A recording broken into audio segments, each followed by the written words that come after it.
Salut et bienvenue à tous, content de vous retrouver pour une nouvelle émission d'Afrobasket dont je vous propose de regarder le sommaire. Au sommaire de ce numéro, les meilleurs moments de l'année 2012, ce sont les best-of. Ready?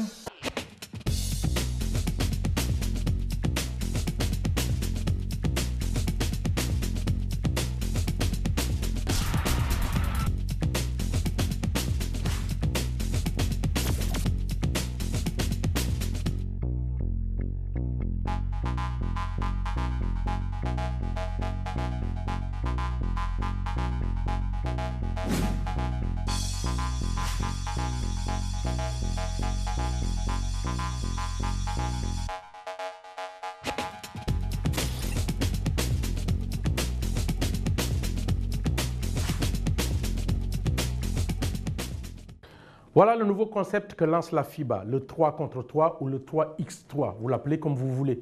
Une nouvelle forme de basket qui a envahi le continent. On regarde.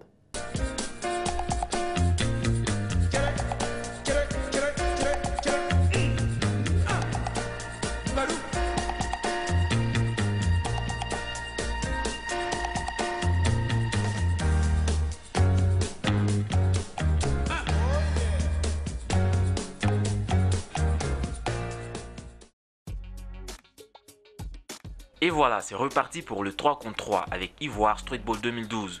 Ce tournoi qui est à sa deuxième édition s'inscrit dans le cadre du programme initié par FIBA pour le développement du basketball 3 contre 3. Cette année, la compétition est qualificative pour le FIBA World Tour de Madrid. Les organisateurs ont opté pour un tournoi en 3 phases, dont 2 sont éliminatoires et une phase de play-off.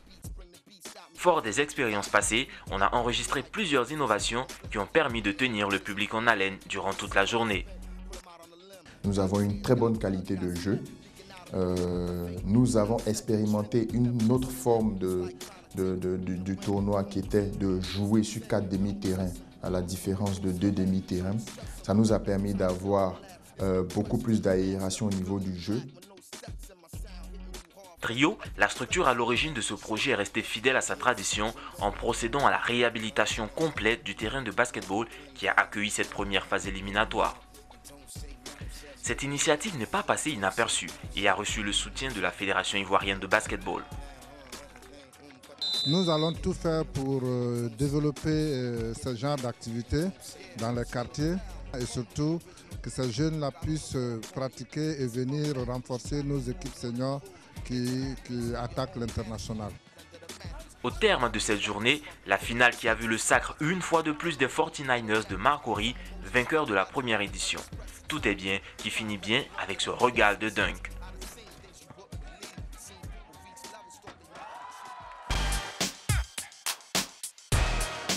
Le basketball est devenu une véritable religion au Mozambique, pays de tradition pourtant de football avec Eusebio. Mais au vu des résultats que procure ce sport, le pays a basculé vers le basket.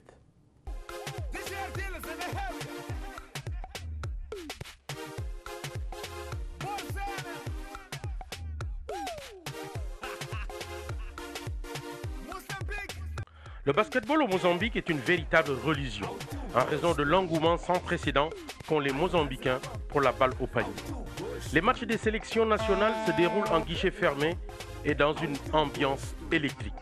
Même les prix des tickets ont été doublés pour les confrontations des équipes nationales qui se sont déroulées dans une salle comble. C'est le seul sport qui suscite autant de passion et de profonde amertume.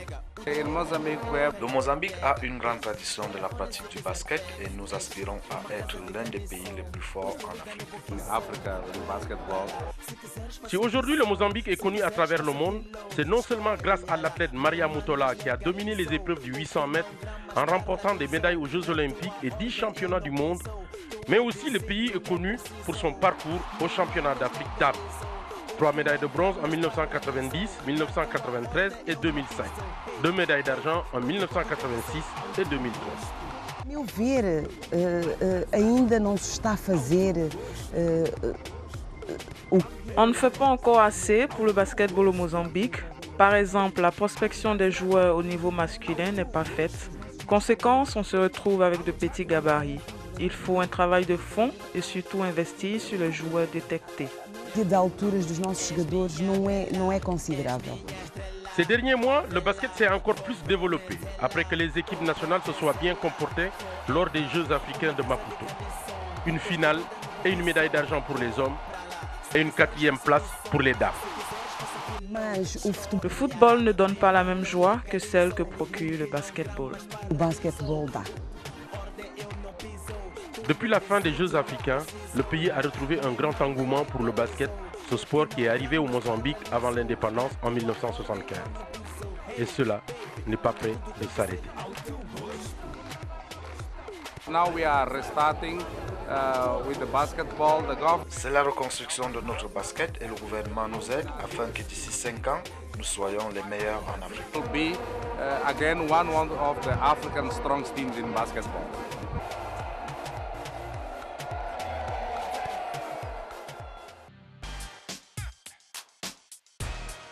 Après plus d'une décennie de suprématie sur le basketball continental, l'Angola a perdu son titre à Madagascar. Pourquoi? Quelles sont les raisons? C'est ce que nous explique Joaquim Gomez Kikas, le capitaine de la sélection. C'est une véritable catastrophe qui s'est abattue sur le basketball angolais ce mois d'août 2011 à Madagascar. L'Angola, après une décennie de suprématie sur le basketball africain, perd son titre face à la Tunisie. We didn't get ready enough. We didn't work enough to win, and Tunisia deserved to win. Qui l'eût cru? L'ogre angolais qui a toujours su se sortir de situations difficiles ne peut trouver une solution lors de cette finale. Les joueurs à l'image d'Ambrosiano en pleurent n'y croient plus. L'Angola, les Palanca Negras, vont perdre leur titre. To be honest, we had a very good team. We felt like we could once again win the African Championship. As an example of that, we won the Stankovic Cup, you know, and you know, we were like ready to play, but Tunisia was a better team than us. They played much better in the whole tournament and they deserved to win. Pourtant, comme à son habitude, l'Angola avait fait les choses en grand en recrutant pour la première fois de son histoire un entraîneur étranger, le Français Michel Gomez. Mais seulement en plein tournoi, il est remercié. L'Angola n'étant plus la machine à tuer comme elle l'a toujours été lors des championnats d'Afrique précédents. Pourquoi il est parti comme coach? Parce qu'on a trouvé qu'il n'était pas psychologiquement bien pour gérer l'équipe. On a eu un petit problème avec la presse. On a eu des réactions un peu bizarres de sa part. Et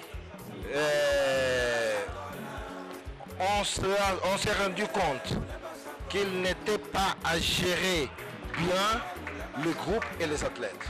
I want you to understand something. I'm not saying the Mr. Gomez, the French coach, was the guilty one. He did whatever he could to take us to the top.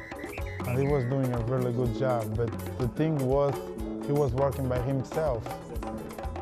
You know, translators didn't know him as well. The assistant coach, they never worked together. This kind of problems brought us to the court, so we just couldn't do it. Oubliez le désastre de Madagascar, même si aujourd'hui c'est une pilule amère à digérer. L'Angola a eu du mal depuis quelques années à renouveler son effectif. Elle était sur un nuage et pensait que rien ne pouvait lui arriver. La suite, on la connaît. It was a surprise for me. It was a surprise for everyone in Angola. I broke 2 records. My first loss ever in African Championship was against Senegal. It was the very first time that I lost a game in Africa.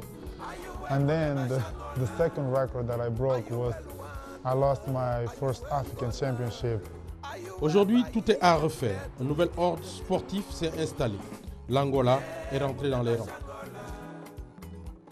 I don't think Angola needs to revenge of anyone, because Angola just needs to get ready to win in every country, in every competition they play in Africa.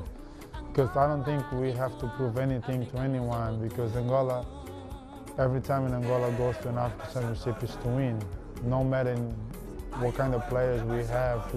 We go there to win. So it's a matter of pride, you know, but it's not about revenge. Mais dans l'avenir, il faudra faire attention à une bête blessée.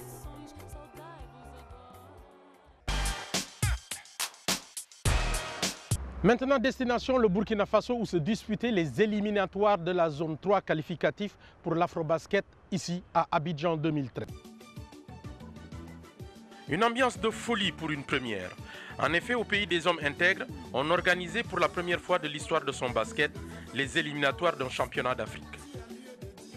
Tout avait donc été mis en place pour qualifier les étalons. Ceux-ci vont tout de suite rentrer dans la partie en s'imposant dès le premier carton par 17-9. Poussés par un public nombreux, les étalons atteignent la pause avec 12 points d'avance, 35-23. Moussa Ouattara, 19 points, et son compère Jean-Victor Traoré, 23 points, sont intenables.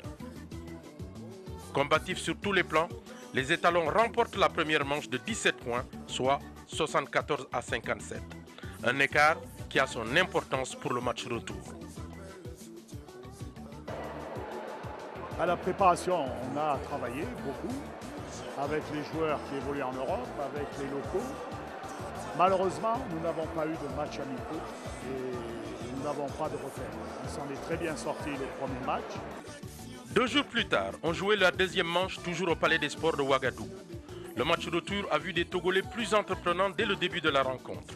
5-0 dès les premières minutes avant que les étalons n'égalisent à 16 partout à la fin du premier quart-temps. Avec le pivot Kwame Ayayi, 24 points, les éperviers s'envolent et mènent à la mi-temps 40-25. 15 points d'avance, ça sent bon pour les éperviers qui profitent de la maladresse des joueurs burkinabés au lancer franc pour continuer sur leur lancée.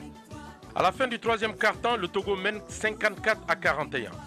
Mais lors du dernier quart-temps, et grâce à une certaine réussite, les étalons ne démordent pas et parviennent à ne pas laisser filer les Togolais. Ils reviennent à 9 points face au Togo qui tout de même l'emporte 69-59. Les étalons sont qualifiés au goal différence. La joie est totale et immense car pour la première fois, ils vont participer à l'Afrobasket. Voilà, Afrobasket c'est fini. Restez fidèles à la suite de nos programmes. On se retrouve lors de notre prochain numéro. Allez, ciao.